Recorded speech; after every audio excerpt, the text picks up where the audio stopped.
Man, this is just so fascinating. I can't believe I'm a couple seconds late for my show. Let's talk about some drones. Welcome to the superpilotish channel. My name is Graham Wilson, and today in my basement, I'm going to be the expert drone commentator. Well, I don't know. I've never actually flown a drone myself, but I'm a pilot, so I know something about flying, and they're up in the air too, so there's laws we have to deal with there. Okay, so the first thing is I was checking out on the interwebs there, and it looks like last Friday the big news was one of the water bombers down in California. They whacked a drone. Oops! I did a little show about that, and apparently they haven't caught who was flying that drone, but according to Russ Niles over at Avweb, they do. Avweb is like a aviation news website, and the headline is 3 arrested for 2 fire-related drone incidents. Okay, so 3 people got arrested here, and I'll just read you the quick little article by Russ. Police have arrested 3 people involved in 2 drone incidents relating to aerial firefighting in Los Angeles. LA County Sheriff's Department did not release details of the circumstances of their arrest or whether either of the incidents involved the collision of a drone with the CL-415 water bomber late last week. So someone got arrested.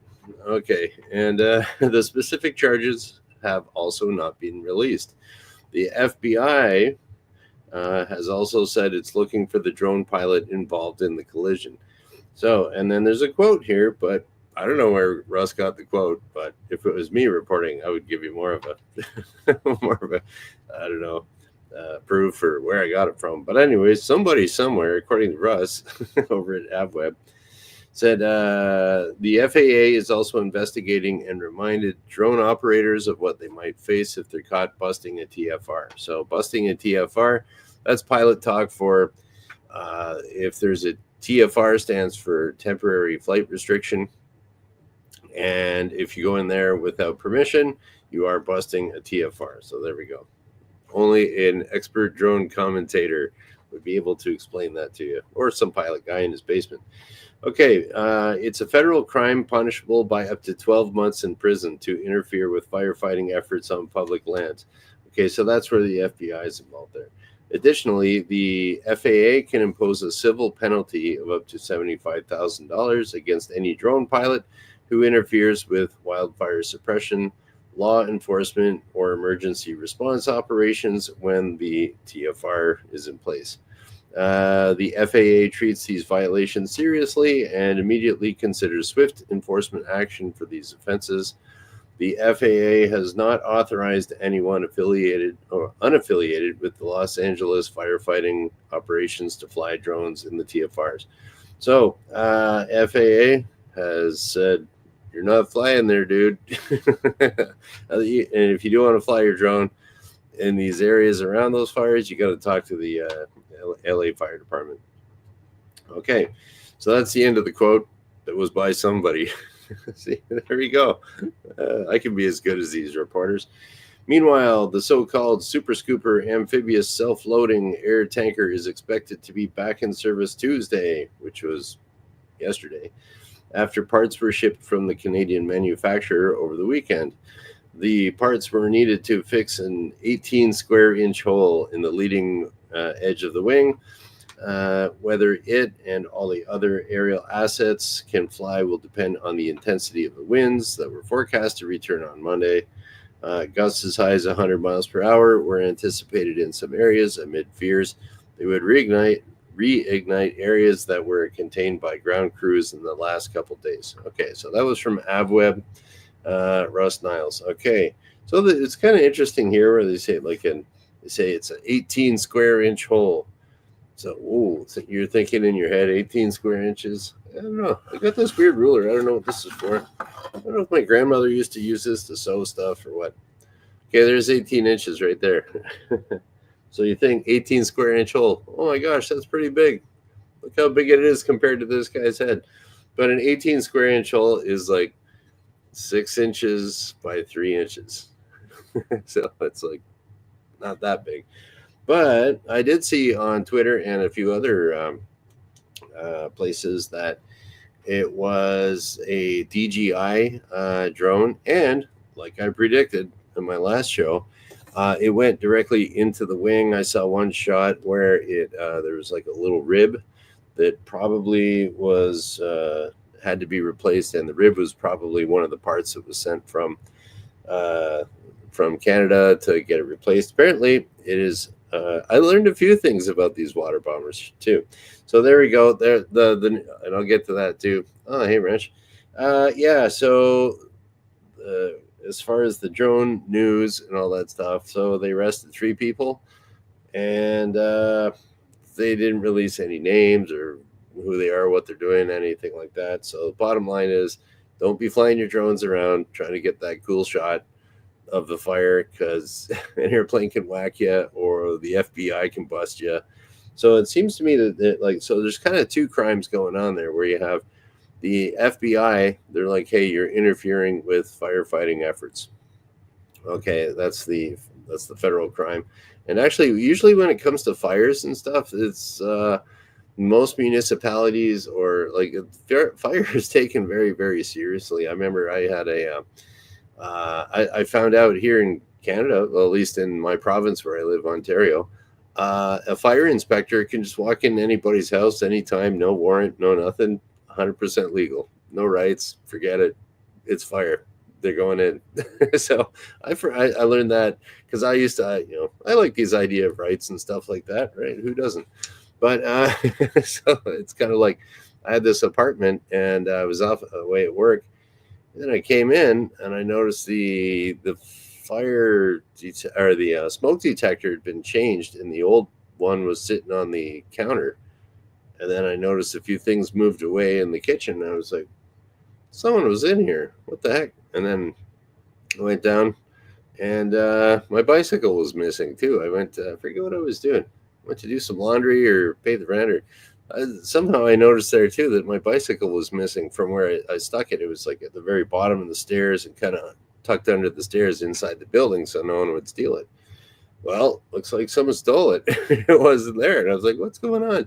So I was like pissed off because someone was in my apartment. My bicycle got stolen. What's going on? So I called my landlord and I said, like, were you in here or something? Because you're supposed to give 24 hours notice before a landlord comes into your house. And I was like, I didn't get 24 hours notice. What's going on? So I said to him, he's like, I said, dude, like, what are you doing coming into my apartment? And probably wasn't the cleanest at the time either. So it was like, he said, oh, I was with the fire inspector. He was going through the building. And it turns out all the, what was it? All of the smoke detectors in the building were supposed to be hardwired in there, so it doesn't need a battery like the other ones were, and they swapped it out, or they're going to come in and do it later, but they were checking it. I forget. But in any case, they were in my apartment. And I said, yeah, well, I'm kind of pissed. And it's like, I don't like people coming into my house without telling me. And he says, well, yeah, it's a fire inspector. Nothing I can do. And I said, yeah, and it's all the bikes are stolen at the bottom of the stairs. He's like, oh, yeah. He's like, the fire inspector said he was going to find me on the spot if I didn't get rid of the bikes, so I threw him in the garbage. I'm like, dude, you threw my bike in the bin out back? And he was like, yeah, sorry, man, I had to get rid of it. I'm like, So I'm pissed off again that my bike got thrown in the garbage. So, but I went out into the bin, the garbage bin out back of the apartment building, and there's my bike sitting in the garbage. So I got my bicycle out. Still have it. It's over here. But it was like, I've had that bike for years. And so anyways, when it comes to fire, they got all these, you can get your rights all trampled with fire. And according to what I've read here, the FBI can throw you in jail for like a year if you're messing around with fires. So don't mess around with any fires down there. There is also another thing that with now that I'm your official I don't know aviation reporter here. There's something else that I learned, and I'll put a link after the show. I'll put in a link below to an article I saw from CTV News in Canada. And I'll just read a little bit of it here. I got it on my computer. Yeah.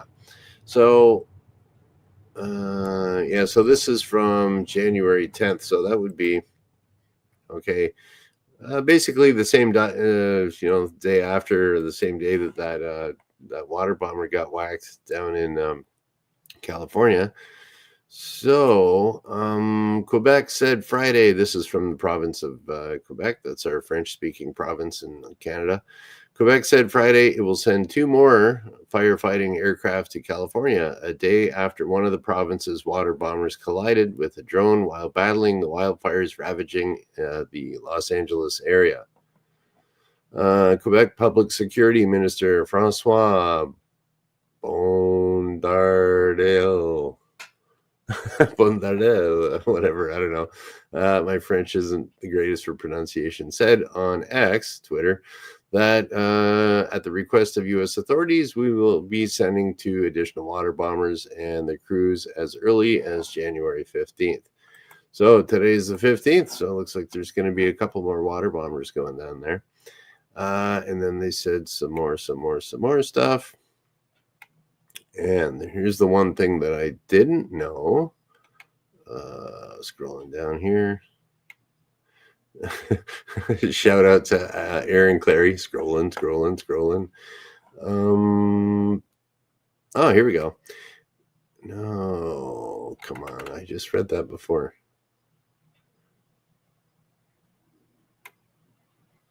Here we go.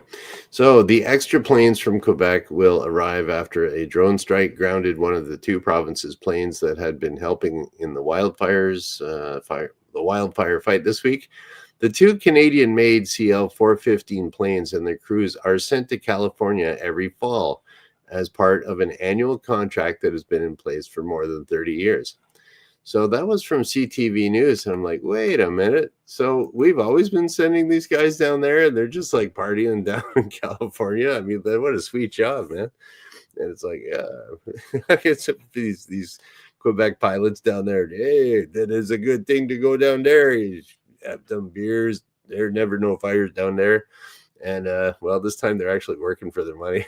So sorry, Jacques or Jean-Pierre or whoever is flying down there. So yeah, so excuse me, it's kind of an interesting thing that okay, I found that after digging around, no other reporter was ever mentioning anything like that. That like Quebec's been sending 2 planes down there for 30 years and never, Canada's backing up its ally. Oh, we're so like, oh yay, these guys are so amazing and stuff. And it's like, no, they go on a contract every year down there.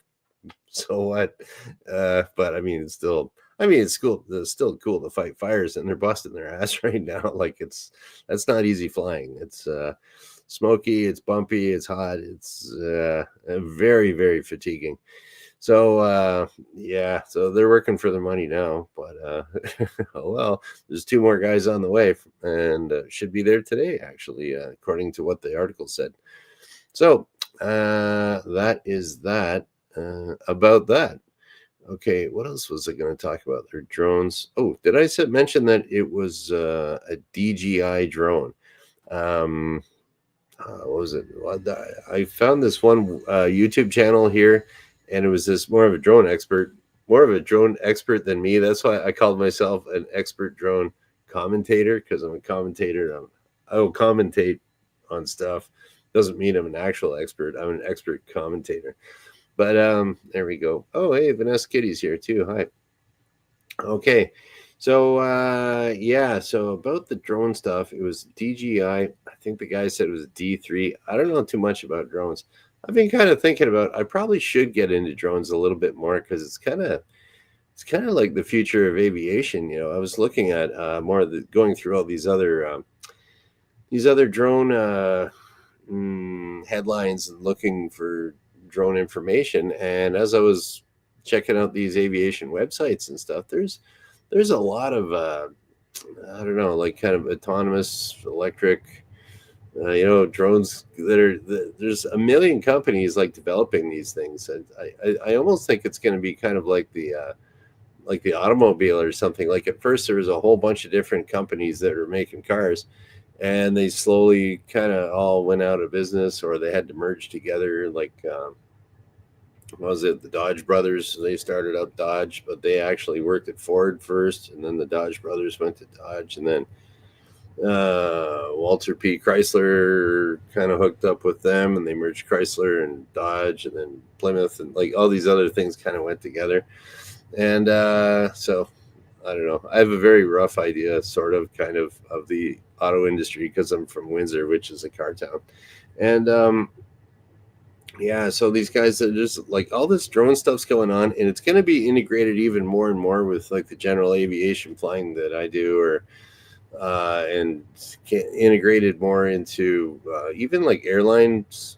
I've heard Delta. I forget. It says there's little partnerships that are going to be formed in the future where you go to the airport and you get off your Boeing 777 from Dubai, and you ended up landing in New York, and you go through the terminal, you go through customs and everything like that, and you walk down and hop into like a drone, and it takes you downtown to Manhattan. Like that's going to happen in the next, I don't know how many years, but I could see that totally happening. And so maybe I should get into drones a little bit more. I'm kind of a laggard when it comes to new technology, but it's one of those things you gotta, if you don't want to be that old guy out there taking a steam train to the next town, you got to kind of stay up with technology a bit. So I don't know. I've seen some drones that you can get for pretty cheap over in the United States, but I don't know. I've never really shopped for drones. You can probably get one for like $20 on Amazon or something, but it's probably some Chinese crap, and you smash it into something. I know one guy. Yeah, he bought a drone and he was having fun with it and smashed it into a tree, and it's like, wow, I got this drone with a couple $100, and wham, done. So I think but I've also heard of these drones where they have built-in collision avoidance, and apparently the collision avoidance on these drones is really good. So, but they're expensive, I think. So I don't know. We'll see if I get into any drone stuff. I'll keep you updated on that. But that's kind of one thing. I don't know. It's kind of on my mind a little bit. And then if you're operating a drone, it could maybe help me out as a pilot to know, okay, what do drone people think? Most drone operators, from what I've seen, are incredibly. They're usually, like the ones that I've met that are into drones, are really meticulous about doing it right, like massively. And so I think if anyone's smashing drones into planes, that's kind of an oddball thing. It doesn't seem to be from the droners that I've met, drone pilots that I've met. That's really unusual. But okay, so that was that. And what else was I going to say? Oh, yeah. Okay, the importance of, okay, so there's a little 3x6-inch hole in the leading edge of the CL415 wing, and they like it went. Like I saw some pictures on X that it went right in there, and they had to scoop out all the guts of the drone. That happens with birds too. If they go into your engine your intake, you got to clean out the bird guts. That'll happen sometimes too. But it was drones. Actually, if it was a bird, it would just kind of splat and dent the wing. But the drone was sharp, and it went right inside. But yeah, so I was thinking about that. That could be very dangerous if you have actually little plastic parts and stuff like that. And there's I don't know if you know it, but to control the wing, they got these ailerons and all these little control surfaces and slats and flaps and things like that. And those things all depend on a lot of them depend on pulleys and wires and gears, and depending on how it's configured. So if you get like a chunk of plastic in there stopping an aileron pulley from working, now the plane's not banking too easily, or it might get stuck in a bank and you can't get out of it. Like, that'd be no good. You can overcome that with rudder, and you can do some other differential thrust things, but it would surprise you. And if you're down low, yeah, it could turn you right into a mountain. So like, you'd think a little drone like that couldn't be harmful. It very well could be. So keep your drones. Yeah, the old man's gonna nag you again. Keep your drones away from the planes and the fires and stuff. It's illegal. You don't want to go to jail. You don't want to get fined. Yeah. So that's about it. Okay, we'll see what else. See what people are talking about here in the chat, and that is that. Okay. All right, here we go. Wrench is always good for a few little comments. Funny how we call quadcopters drone. It used to be the word for radio-controlled fixed wing to practice shooting naval guns. Also a boy bee. Oh. Okay. Yeah, I guess. Yeah, quadcopter. Yeah, because there are drones. There's fixed wing drones. I guess it's kind of like one of those things you call it Kleenex instead of tissues or something like that. Okay. Well, we'll see what Wrench says here. Willing to talk. Okay, willing to talk about managed forests. Am I willing to talk about managed forests? I don't really know too much about it other than it's good to manage them. Okay. I think they should be taking the brush to a waste to energy plant in any forest near people. At my own land, I don't let any dead wood near my house. Yeah. Well, living up in Northern Ontario, every town there has a story of way back in the day, the whole town got wiped out, like just like Timmins or something like that. I don't know, the Great Fire of Timmins, because there's a bunch of logging going on there, and okay, naturally occurring forest fire, and it went right down to right through the town, burnt the whole thing, and everybody was in the river, getting smoked out up to their water, up to their necks in the river, and birds were falling out of the sky. Like apparently, it was like really bad. So managed forests, I can't really say too much about that. But what they do now up in northern Ontario, it's very heavily managed, and you can kind of see it if you're flying over.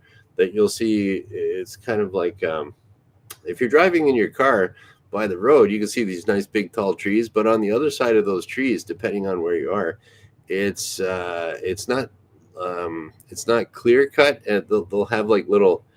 There's kind of like little sections you'll see. Okay, this is all cleared out. And then you have a section of trees. You have another section cleared out. Like sometimes it's kind of like a checkerboard almost. And if you're flying over, you can see that's what they do, so that you don't fully wipe out all the trees, and then you have erosion problems and silt in the rivers and killing the fish and that. So, and they don't totally clear cut. They'll leave a few around, and then they go in and replant, and they basically kind of manage the forest as if it's like a crop, like a cornfield. So I mean, people that are real super nature people, it's like they're like, oh, just let it be natural. Well, if you want forest fires, that's natural.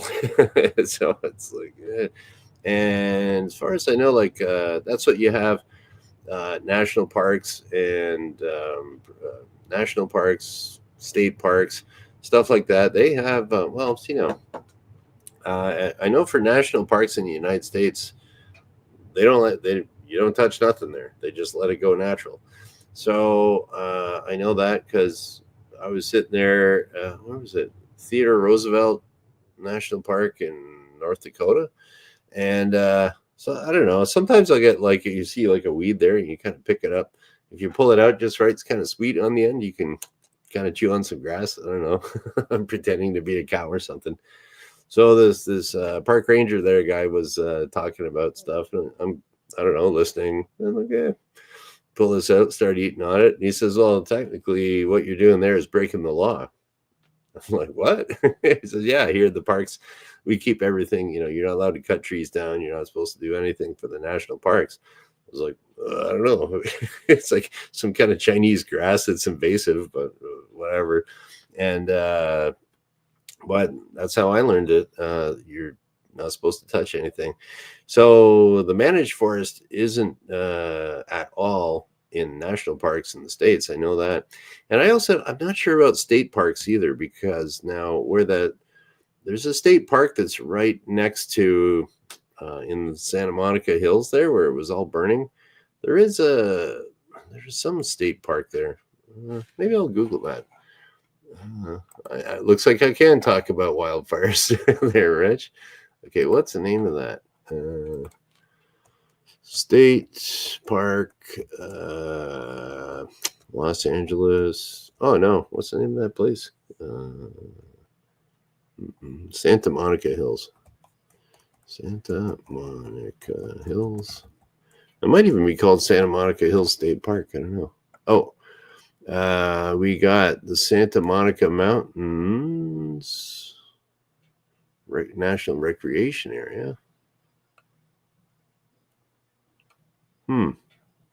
Okay. Okay. It looks like that's a national recreation area.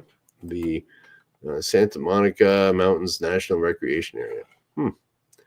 Yeah, I don't know. That might be something weird about not being managed. Anyways, so maybe you shouldn't have a national park right next to a metropolis. Okay, there you go. That's what I know about managed forests there, Rich. And good idea keeping your dead wood away from your house. And then, hi. Okay, 2 typos in a row. What else we got here? Yeah, Vanessa is bringing up something here. Connecticut shut down our trash to energy plant. Now they sell our trash to be trucked away to Pennsylvania. How does that compute? Nuts. Oh yeah, it's the whole waste management industry is very interesting.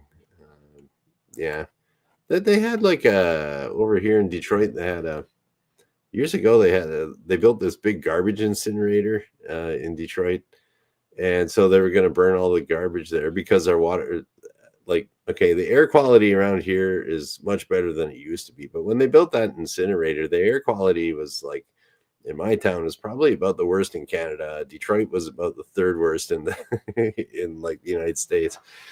And they built a garbage trash incinerator over there, and then what happened? They started coming out with like recycling programs, and the city of Detroit banned recycling because they needed the garbage, they needed the trash to keep the incinerator going.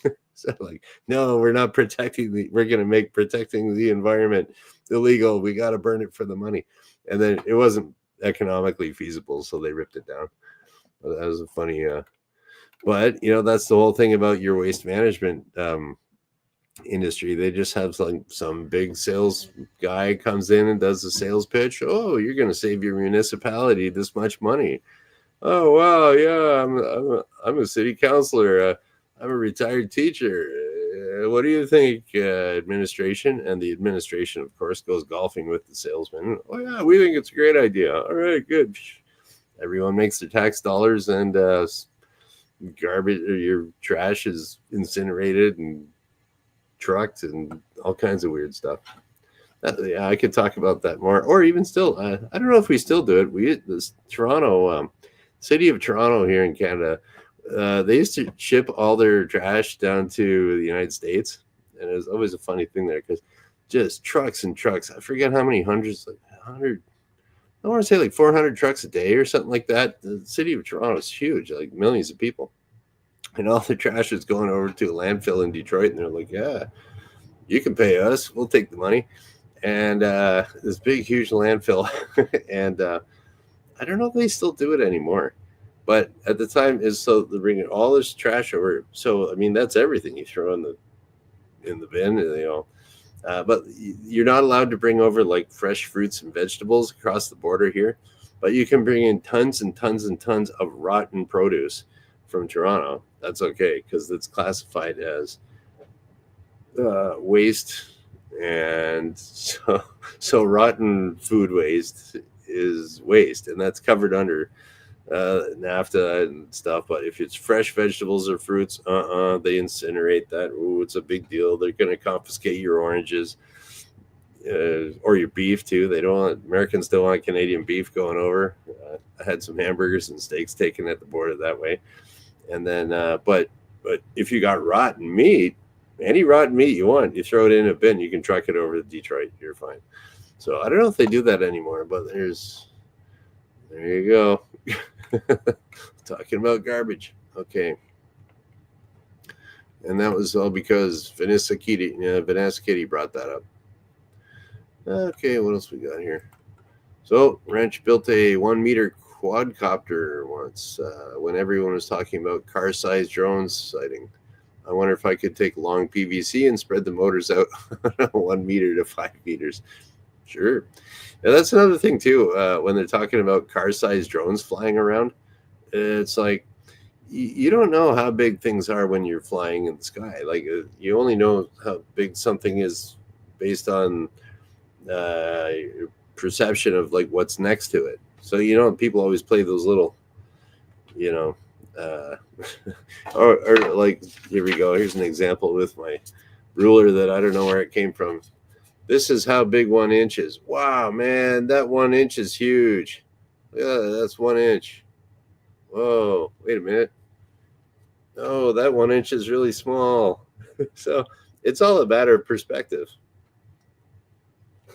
Look, I have a shrunken head. So anyways, yeah. So if you're saying it's a car-sized drone, it might just be like a drone like this, but it's pretty close. I don't know. And it's at night. Yeah. It's just like you can never tell what the how high the clouds are. It's like, oh, that looks like it's about 1,000 feet. And you check the weather, it's like 5,000 foot ceiling. It's like, oh, you can't tell. But I think you should try your PVC experiment there, Wrench.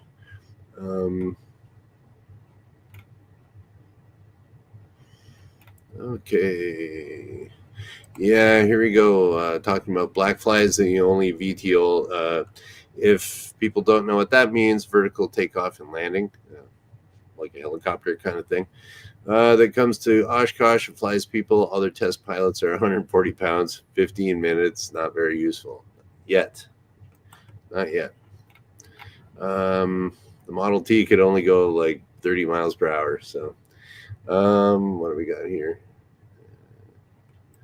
Okay, no drones near me. We are the international airport placeholder town. Okay. What else is Vanessa saying? One of the first ultralight aircraft companies began here in this town. They built them in a warehouse about a mile from this house. Oh, that's pretty cool. Yeah. Okay. Yeah. So if you're around an international airport, yeah, you shouldn't be flying any drones. Now, usually, they used to do it where I don't know how common that is, but a buddy I knew had a drone. He brought it to the airport one day, and he's like, "No, it doesn't do nothing," because it's like it figures out by GPS. It's geofenced or whatever, as they say. So if you come within certain distance of a airport, your drone just won't work. But there's ways of bypassing that, and you can also make your own drone out of off-the-shelf open source software and components and stuff that you can just fly it wherever you want. So, I mean, most of the companies, just for safety and probably so they don't get sued, they geofence off, like, okay, your drone can't go by the airport. But yeah, well, that's that. Yak, hanging out in the basement. Okay, cool. So be safe with your drones, people. And yeah, that's about it. So, see what day is today? Wednesday. Okay. So I will be back on Friday. Why? Because I do this Monday, Wednesday, Friday at noon Eastern. And so thanks for coming by, everybody in the chat. That was kind of fun. And thank you for watching. Bye.